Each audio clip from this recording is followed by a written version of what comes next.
Hello everyone, good morning. কেমন আছো তোমরা সবাই? আশা করি তোমরা সবাই খুব ভালো আছো, আর আমিও খুব ভালো আছি। ইন্ডো ফর প্রিয়া ব্লগের নতুন একটি ভিডিওর সঙ্গে তোমাদেরকে অনেক স্বাগত জানাই।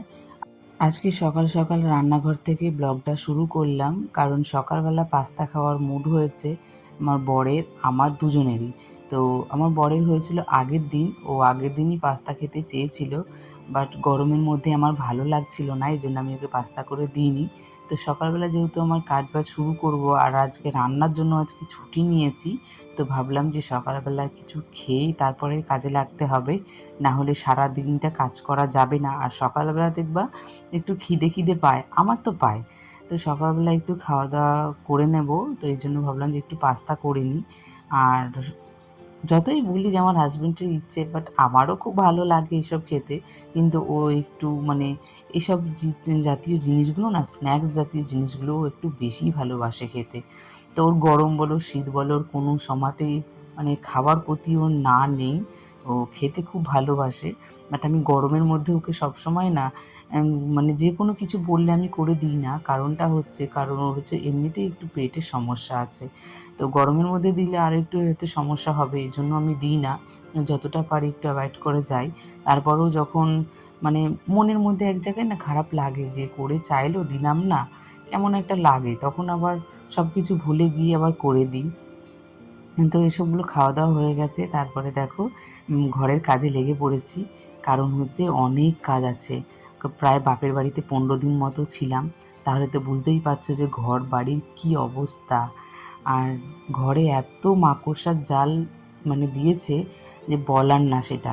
আমি ঘরে ছিলাম না, বেশ মাকড়সাদের বেশ ভালো মজা হয়েছে, কারণ ভেবেছিল ঘরটা এখন পুরোপুরি ওদের হয়ে গেছে। তো ও থাকা না থাকার সমান, কারণ ও সারাদিন তো বাড়িতে থাকে না, ও রাত্রেবেলা এসে শুধু একটু ঘুমায়, ওইটুকুই হচ্ছে কাজ। আর সারাদিন ঘরে কেউ আসে না বলতে, মা তো খুব একটা আসে না, কারণ ঘরে কোনো কাজ না থাকলে আসে না। আর বাকিটা মা বাইরে বাইরে কাজগুলো করে নেয়। তো ঘরের মধ্যে শুধু হয়তো একটু সকালবেলা একটু ঝাড়ু দিতে, সেই করতেই আসে, তারপরে হয়তো সন্ধ্যেবেলা একটু বিছানাটা ঝেড়ে দিলে ওকে। তো তাই এইটুকুই হচ্ছে কাজ। তো তোমাদের সাথে কথা বলতে বলতে আমার অনেক কাজ হয়ে গেছে। সকালবেলা ব্রেকফাস্ট হয়ে গেছে, তারপরে যে ঘরের যে ঝুলগুলো ছিল, যেগুলো মাথার উপরে প্যান্ডেলের মতো করে ছিল, যেগুলো আমাদের ছাদের নিচে আর একটা ছাদ হয়েছিল, তো সেগুলোকে আমি ভালো করে ঝেড়ে নিয়েছি। এই পুতুলগুলো জানো তো, মামামের যখন অন্নপ্রাশন হয় তখন সবগুলো পেয়েছিলাম, কিন্তু এখনও দেখো যত্ন করে রাখা হয় বলেই দেখো জিনিসগুলো এখনও বেশ সুন্দর আছে। আর আমি এগুলোকে এই ওপরে যে প্যাকেটটা আছে সেটা থেকে আমি ফেলি না, কারণ ফেললেই নোংরা হয়ে যাবে।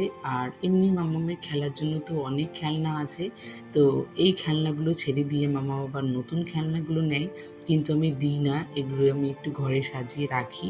আর এমনিতেই ওর এত খেলনা, তারপরেও ওর সেই ওই দিকেই চোখ যায়, তো তবুও ওকে আমি ওকে মাঝে মাঝে নামিয়ে নামিয়ে দিই। ওর খেলা হয়ে গেলে আমি আবার জায়গার মতো জিনিসগুলো জায়গায় জায়গায় রেখে দিই। দেখো, রাজপ্রাসাদ আমার কাছে না থাকতে পারে, কিন্তু আমার কাছে আমার ঘরটাই আমার কাছে রাজপ্রাসাদ, কারণ আমি এটাকে সবসময় সাজিয়ে গুছিয়ে একটু পরিপাটি করে রাখতে ভালোবাসি। আর আমার এটা খুব ভালোও লাগে যে সবসময় ঘরে একটা দেখবে পজিটিভ ভাব আসে, যে কোনো জিনিস একটু পরিষ্কার থাকলে, যে জিনিসগুলো একটু সাজিয়ে গুজিয়ে রাখলে নিজেরও ভালো লাগে, আর নিজেরও বেশ ফ্রেশ ফ্রেশ মনে হয়। আর ঘরে ঢুকলে যদি ঘরটা একটু একটু অগোছালো মনে হয় না, তখন মনে হয় আবার সব প্রথম থেকে শুরু করি, তখন কাজ আরও অনেক বেড়ে যায়। আর সব থেকে দেখবা বিছানাটাই হচ্ছে ঘরের মধ্যে মেন। বিছানাটা যদি সবসময় ক্লিন না থাকে, পরিষ্কার না থাকে, তাহলে মনে হয় আমার ঘরটা এতটা অগোছালো হয়ে আছে, কারণ আমার ঘরে ঢুকতে ইচ্ছে করছে না। তো সব সময় আমি একটু গোছগাছ করে একটু মুছে পরিষ্কার করে রাখতে ভালোবাসি।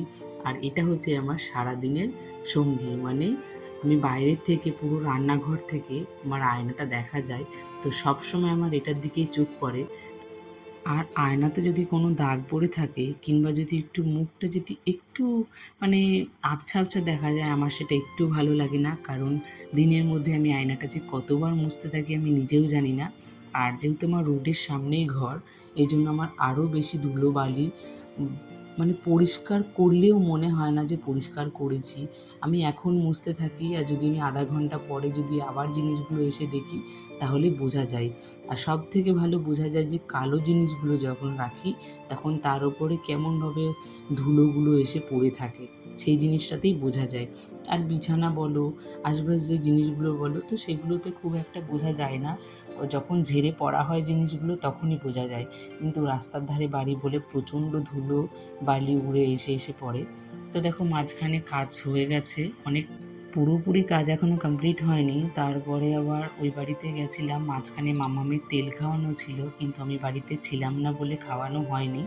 তো এসে আবার আশা কাকিমাটা এসে বলে গেছে যে ওকে আবার তেল খাওয়ানোর কথা। তো ওই জন্য আমি মাঝখানে রেডি হয়ে মামামকে নিয়ে একটু সেন্টারে গেছিলাম, সেখান থেকে ওকে খাইয়ে নিয়ে এসে আবার কাজগুলো শুরু করেছিলাম, কারণ হাফ কাজ করে রেখে গেছি, এবার তো এসে আমাকে ফুল কাজগুলো কমপ্লিট করতে হবে। তো আমার কাজ করতে করতে অনেকটা দেরি হয়ে গেছিলো আজকে। মাঝখানে মামামকে খাওয়ানো, ওকে ঘুম পাড়ানো, ওর স্নান করা, এই করতে করতে আরও একটু বেশি সময় লেগে গেছে। আর মোছামুছি যখন করছি তাহলে তো একেবারে ডিপ ক্লিনই করতে হয়। তো এদিকে আমার আলনাগুলো মোছা হয়ে গেছে, বড় আলমারিটাও মোছা হয়ে গেছে। আর এদিকে আমি খাটটাও একটু একটু মুছে নিলাম, কারণ বালিশের ওয়ারটা যেটা কাচবো বলে রেখেছি তো সেটা দিয়ে একটু মুছে নিলাম, যে উপরে যে ধুলোগুলো পড়ে থাকে তো সেই ধুলোগুলো একটু তুলে নিয়েছি। আর তারপরে দেখো এবার বেড কভারটা একটু চেঞ্জ করে নিলাম, নতুন আবার একটা বেড কভার দিলাম, কারণ এর আগের দিন এসে আমি বেড কভারটা চেঞ্জ করেছিলাম।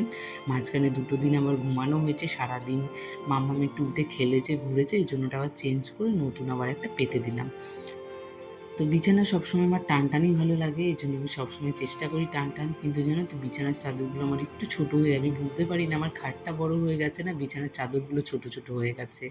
তো সবসময় আমি সেটটাই নেওয়ার চেষ্টা করি, আর সেট ছাড়া আমি বিছানার চাদর পাতি না, আমার ভালো লাগে না। কিন্তু আমি সবার দেখি যে বিছানার চাদরগুলো বেশ ভালো বড় বড় হয়, কিন্তু আমি সত্যি বুঝতে পারি না আমারগুলো ছোটো, বিছানার চাদরটা ছোটো নাকি আমার খাটটা বড়। তো ওদিকে আমার বিছানা করা কমপ্লিট হয়ে গেছে, তারপরে মাঝখানে আমার ঘর ফর মোছা হয়ে গেছে, কারণ অনেকটা বড় ভিডিও হয়ে গেছে, এই জন্য তোমাদের সঙ্গে ঘর মোছাটা শেয়ার করলাম না। আর তারপরে মামামি আবার জামা কাপড় অনেকগুলো বেরিয়ে গেছে ঘরের থেকে, যে গোছগাছ করতে গিয়ে তো মামামি জামা কাপড়গুলো একটু ভিজিয়ে রাখলাম, একটু আমি এবার খেয়ে নেব, তারপরে একটু মামামিকে এবার স্নান করিয়ে ঘুম পাড়াবো। তো দেখো আমি ঘরটাকে পুরো ঝকঝকে তকতকে করে ফেলেছি। তো এইভাবে আমি পরিষ্কার করি। তো চলো বন্ধুরা, আজকের মতো ভিডিও আমি এখানেই শেষ করছি। তো ভিডিওটা ভালো লাগলে প্লিজ একটা লাইক করো আর কমেন্ট করো।